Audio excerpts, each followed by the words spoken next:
आज हम बात करेंगे 2009 की एक ऐसी फिल्म की जो आपको शुरू से अंत तक एक अजीब सी बेचैनी में डुबो देगी, वॉलहल्ला राइजिंग। तो पहले थोड़ा बैकग्राउंड समझ लेते हैं। हम हैं 11वीं सदी में, यानी आज से लगभग 1000 साल पहले। जगह है स्कॉटिश हाईलैंड्स, स्कॉटलैंड के वो ऊंचे सुनसान कोहरे से ढके पहाड़ जहां हरियाली तो है उससे मगर जिंदगी नहीं, जहां इंसान अभी भी जानवरों की तरह लड़ता है, जहां ताकत ही धर्म है और कमजोरी मौत। यही वो दुनिया है जहां हमारी कहानी शुरू होती है। एक लड़का है, उसका भी कोई नाम नहीं, हम उसे बस द बॉय कहेंगे। वो एक छोटा सा डरा हुआ बच्चा है जो एक बंदी के पास खाना लेकर आता है, और वो बंदी वो किसी और ही दुनिया का लगता है। उसके हाथों में जंजीरें हैं, उसके पैरों में बेड़ियां हैं, चारों तरफ पहरेदार हैं, मगर उसकी एक आंख में वो चमक है जो किसी जंगली जानवर की आंखों में होती है। उसे कहते हैं वन आई, क्योंकि उसकी एक आंख नहीं है। वो कहां से आया, उसका नाम क्या है, उसका अतीत क्या है, ये फिल्म कभी नहीं बताती। और यही इस फिल्म की सबसे बड़ी ताकत है। वन आई को एक पैगन क्लैन ने कैद किया हुआ है। ये वो लोग हैं जो ईश्वर में नहीं बल्कि कई देवताओं में यकीन रखते हैं, और इन लोगों ने वन आई को बनाया है एक जिंदा हथियार, एक ग्लैडिएटर, एक फाइटिंग मशीन, एक दांव लगाने की चीज। उसका मालिक है द चीफ्टैन, यानी कबीले का मुखिया। वो वन आई को दूसरे कबीलों के खिलाफ लड़वाता है, और जो भी उसके खिलाफ लड़ने आता है वो वापस नहीं जाता। चीफ्टैन वन आई को एक और लड़ाई के लिए ले जाता है। कई मालिक बैठे हैं जुए की तरह दांव लगाए हुए। वन आई की जंजीरें अभी भी उसके हाथों में हैं, और फिर सामने आता है उसका दुश्मन। लड़ाई शुरू होती है और वन आई वो जंजीरों में बंधे हुए भी इतनी आसानी से लड़ता है जैसे उसके लिए ये सब खेल हो। झटके में वो अपने दुश्मन की गर्दन तोड़ देता है। धम्मा सन्नाटा, सब देखते रह जाते हैं। वन आई को वापस उसके लकड़ी के पिंजरे में डाल दिया जाता है। द बॉय उसके लिए खाना लाता है, पानी लाता है। वन आई कभी बोलता नहीं, कभी शुक्रिया नहीं कहता है, मगर उसकी आंख में कुछ है। जब वो उस बच्चे को देखता है, एक अजीब सी कोमलता। यहाँ एक बात समझनी जरूरी है, वन आई सपने देख सकता है, मगर ये आम सपने नहीं है, ये प्रोफेसीज हैं, यानी भविष्य की झलकियां। एक रात वो सपने में देखता है वहां एक तालाब है, उसमें कुछ पड़ा है। अगले दिन जब उसे नहाने के लिए झील पर ले जाया जाता है, वो पानी में हाथ डालता है और निकालता है एक टूटे हुए तीर की नोक। वो चुपचाप उसे छुपा लेता है, कोई नहीं देखता, मगर हम देखते हैं और हम समझ जाते हैं वन आई अपना मौका ढूंढ रहा है। क्रात चीफ्टैन के पास एक अजनबी आता है। वो उससे कहता है ईसाई हमसे नफरत करते हैं, वो हमारे देवताओं को गाली देते हैं, वो हमें खत्म करना चाहते हैं, हमें उनसे लड़ना होगा और इसके लिए हमें वन आई चाहिए। चीफ्टैन झिझकता है, वन आई उसकी इनकम है, उसका सबसे कीमती एसेट। मगर जब पैसे सामने आते हैं सौदा हो जाता है। अगली सुबह द बॉय आता है खाना लेकर। क्लैन के लोग वन आई को पिंजरे से निकालते हैं। चीफ्टैन पूछता है तुम कौन हो? वन आई खामोश। वो हमेशा खामोश रहता है। उसके सिर पर थैला डाल दिया जाता है, जंजीरें कसी जाती हैं और वो चल पड़ता है कैदी की तरह। रास्ते में वन आई धीरे धीरे उस तीर की नोक से अपनी गर्दन की जंजीर काटने लगता है, और फिर एक पल में सब बदल जाता है। वो हमला करता है, पहरेदार हैरान, कोई उसका मुकाबला नहीं कर पाता। वो एक एक करके सबको खत्म करता है। बस एक आदमी बचता है, जमीन पर पड़ा जख्मी। वो मुंह खोलता है, तू नर्क में जाएगा इसके लिए। वन आई रुकता है, उसकी आंख में कोई जज्बात नहीं, और फिर वो उस आदमी का पेट चाक कर देता है, धीरे, बिना किसी जल्दी के। उसके बाद वो चीफ्टैन का सिर काट लेता है और उसे एक निथिंग पोल पर लगा देता है। ये नॉर्स संस्कृति में सबसे बड़ा अपमान होता है। एक ऐलान, तुमने मुझे बांधा था, देखो तुम्हारा अंत क्या हुआ। द बॉय वहीं खड़ा सब देखता रहा, डरा हुआ, मगर अब अकेला भी। उसके पास जाने के लिए कोई जगह नहीं, तो वो वन आई के पीछे चल पड़ता है, और वन आई उसे रोकता नहीं। दोनों दिनों तक चलते हैं, रात को पास पास लेटते हैं। तो बॉय बात करने की कोशिश करता है। वो अपना एक लॉकेट निकालता है, ये मेरे पिता ने दिया था। वन आई कुछ नहीं बोलता मगर सुनता है, और उस रात वन आई फिर सपना देखता है। नाव, वो खुद है उसमें, द बॉय है और कुछ अजनबी लोग। ये सपना क्या है, ये कहाँ जा रहे हैं?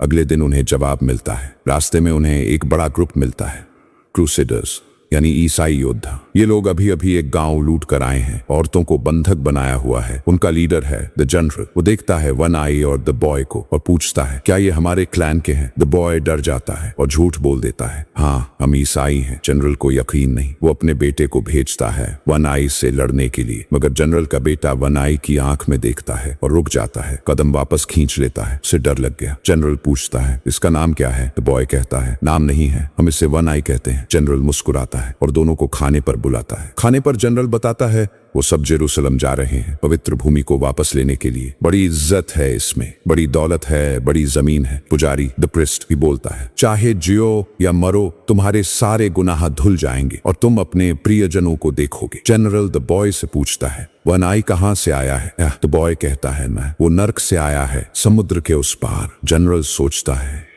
वनाई सोचता है, और फिर वनाई जो कभी कुछ नहीं कहता अपनी मूक मंजूरी दे देता है। वो उनके साथ चलेगा ठीक वैसे जैसे उसने सपने में देखा था। एक नाव, वो द बॉय और कुछ अजनबी नाव पर सवार होते हैं सब। शुरू में सब ठीक लगता है मगर फिर कोहरा आलसा आता है, इतना घना कोहरा कि कुछ दिखता नहीं। हवा रुक जाती है, नाव नहीं चलती। दिन बीतते हैं, हफ्ते बीतते हैं। क्रूसेडर्स भगवान से प्रार्थना करते हैं मगर कोहरा नहीं हटता। खाना कम होने लगता है, पानी कम होने लगता है। एक आदमी इतना डेस्परेट हो जाता है कि वो समुद्र का खारा पानी पीने लगता है। बाकी लोग रोकते हैं इससे तुम मर जाओगे मगर वो नहीं सुनता। हफ्ते और बीते हैं। वो आदमी जो खारा पानी पी रहा था मर जाता है, उसकी लाश समुद्र में फेंक दी जाती है। अब लोगों का धैर्य टूट रहा है और फिर किसी के मन में एक ख्याल आता है शायद हम जो वरेतेरु हैं, अभिशप्त हैं और इसका कारण है वो लड़का। एक आदमी उठता है, चाकू निकालता है, तो बॉय की तरफ बढ़ता है और तभी वनाई का हाथ उसके पेट में। एक झटके में वो उसे पकड़ता है और समुद्र में फेंक देता है। बाकी क्रूसेडर्स हथियार उठाते हैं। वनाई खड़ा रह खामोश। उसकी आंख कहती है जो भी इस बच्चे के पास आएगा उसका यही हश्र होगा। जनरल आगे आता है, सबको बैठने का हुक्म देता है और सब बैठ जाते हैं। और भी दिन बीतते हैं, सब ढेर हो गए हैं, थके हुए, टूटे हुए। तभी वनाई उठता है, नीचे जाता है नाव के अंदर और एक बर्तन में पानी लेकर आता है, पीता है। एक आदमी हंसता है, अब ये खुद को भी मार लेगा खारा पानी पीकर। वनाई उसकी तरफ बर्तन बढ़ाता है, आदमी पीता है और हैरान रह जाता है। ये तो मीठा पानी है। सब में जान आ जाती है और फिर दूर जमीन दिखती है, खुशी की लहर, चीखें, आंसू, नाव किनारे लगती है। सब उतरते हैं। हम जेरूसलम पहुंच गए मगर ये जेरूसलम नहीं है। चारों तरफ घने जंगल हैं, ऊंचे पहाड़ हैं, झीलें हैं। जेरूसलम जैसा कुछ भी नहीं। लोग एक्सप्लोर करने निकलते हैं। कोई शहर नहीं, कोई इंसान नहीं, मगर कुछ कब्रें मिलती हैं ओरिजिनल स्टाइल की, जिसका मतलब है यहाँ कोई रहता है। किसी प्रिमिटिव ट्राइब के लोग। ग्रुप का एक आदमी ओन हॉक अकेले एक्सप्लोर करने निकल जाता है। वनाई को फिर विजन आता है। वो देखता है एक आदमी, पूरे शरीर पर मिट्टी पुती हुई, अजीब निशान, आदिवासी जैसा दिखता है। वनाई अकेले जंगल में चला जाता है और जब वापस आता है उसके हाथ में हॉक की तलवार है। सब हैरान, हॉक कहाँ गया? क्या वनाई ने उसे मारा? वो हॉक को ढूंढते हैं मगर वो कहीं नहीं मिलता। जनरल कहता है मेरे एक सपने में मैं खोया हुआ था, रास्ता नहीं मिल रहा था और फिर मुझे पता चला कि मैं मर चुका था। शायद ये जेरूसलम नहीं है, शायद हमें यहाँ से जाना चाहिए। वो नाव पर वापस जाते हैं और वहां से चल पड़ते हैं मगर तभी एक तीर हवा में और एक क्रूसेडर जमीन पर मर गया। हमला। सब हथियार उठाते हैं, किनारे की तरफ दौड़ते हैं मगर कोई नहीं दिखता। सन्नाटा। जनरल तीर उठाता है, उसकी नोक पत्थर की है। ये लोग प्रिमिटिव हैं, आदिवासी। और फिर जनरल एक बड़ा फैसला करता है, हम यहाँ भगवान के नाम पर आए हैं, हम यहीं रहेंगे, यह हमारी जमीन होगी। प्रीस्ट कहता है मगर हम आधे भूखे हैं, 3 लोग पहले ही मर चुके हैं। जनरल नहीं मानता। जनरल एक ड्रिंक बांटता है, शायद कोई इंटॉक्सिकेंट। सब पीते हैं, वनाई भी, और फिर सब पर अलग अलग असर होता है। एक आदमी नदी को तलवार से मारने लगता है, एक आदमी अपने ही दोस्त पर हमला करने लगता है। जनरल नदी में खड़ा है, हंस रहा है, प्रार्थना कर रहा है और वो चुपचाप पत्थर उठाता है एक एक करके और उन्हें नदी के किनारे सजाता है, धीरे ध्यान से, जैसे कोई रिचुअल हो। एंड द बॉय डरा हुआ सब देखता रहता है। धीरे धीरे नशा उतरता है और सब वापस आते हैं और तभी हॉक वापस आता है मगर वो हॉक नहीं है, या है भी मगर बदल गया है। वो पूरी तरह नंगा है, उसके शरीर पर मिट्टी पुती है, उस पर अजीब निशान है, बिल्कुल वैसे जैसे वनाई ने सपने में देखा था। ट्राइब ने उसे अपना बना लिया। सब उससे पूछते हैं कहाँ था, क्या हुआ? हॉक कुछ नहीं बोलता और फिर कहता है, वनाई अब बोलता है, मैं उसे सुन सकता हूँ। जनरल पूछता है क्या कहता है? हॉक बोलता है, वो कहता है हम नर्क में हैं। सन्नाटा। एक क्रूसेडर आगे आता है, वनाई ने हमें यहाँ लाया, वो जिम्मेदार है सब कुछ का। वो वनाई पर हमला करता है मगर वनाई उसे एक पल में खत्म कर देता है। दूसरा आता है, वो भी। वनाई अपना सामान उठाता है, द बॉय की तरफ देखता है, द बॉय उसके पीछे चल पड़ता है। प्रीस्ट आगे आना चाहता है, तभी जनरल उसे पीछे से चाकू मारता है। तुमने अपने भगवान से मुंह फेरा। प्रीस्ट जख्मी होकर लड़खड़ाता हुआ चला जाता है। जनरल अकेला खड़ा है, पागलपन में। वो नदी के किनारे क्रॉसेस लगाने लगता है। मैं यहाँ एक नया जेरूसलम बनाऊंगा, ईसाई भाई आएंगे, औरतें आएंगी, शहर खड़ा होगा हजारों साल तक।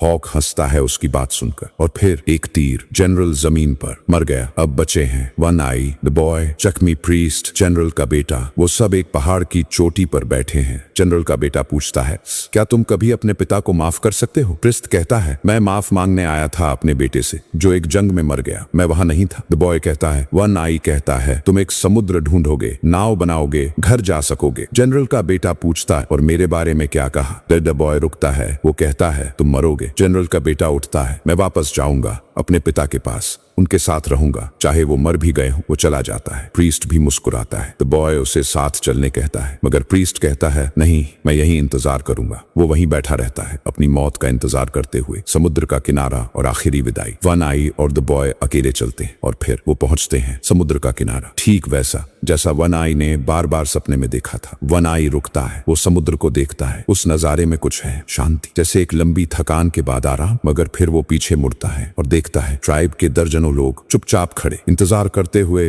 वन आई समझ जाता है उसका सफर यहीं खत्म होता है। वो द बॉय की तरफ देखता है, एक नजर, बस एक नजर, और फिर अपना कुल्हाड़ा जमीन पर रख देता है। वो ट्राइब की तरफ चलता है, बिना हथियार, बिना लड़ाई, बिना डर। ट्राइब उस पर टूट पड़ती है। वो लड़ता नहीं, वो बस खड़ा रहता है। एक के बाद एक बार, और एक पल आता है जब वो जमीन पर गिर जाता है। खामोशी। ट्राइब रुकती है, द बॉय को देखती है और चली जाती है। द बॉय अकेला खड़ा है समुद्र के सामने, आंखें भरी हुई। वो ऊपर देखता है, बादलों में वन आई का चेहरा। वो वापस आ गया। वल्हाला, नॉर्ड्स योद्धाओं का स्वर्ग, जहां ब्रेव वॉरियर्स जाते हैं। फिल्म खत्म। अगर ये एक्सप्लेनेशन आपको पसंद आई तो लाइक जरूर करें, और अगर आप ऐसी और डार्क इंटेंस फिल्म्स की एक्सप्लेनेशंस चाहते हैं तो सब्सक्राइब करें और बेल आइकन दबाएं। कमेंट में बताएं, क्या आपको लगता है वन आई सच में नर्क से आया था? मिलते हैं अगली फिल्म में।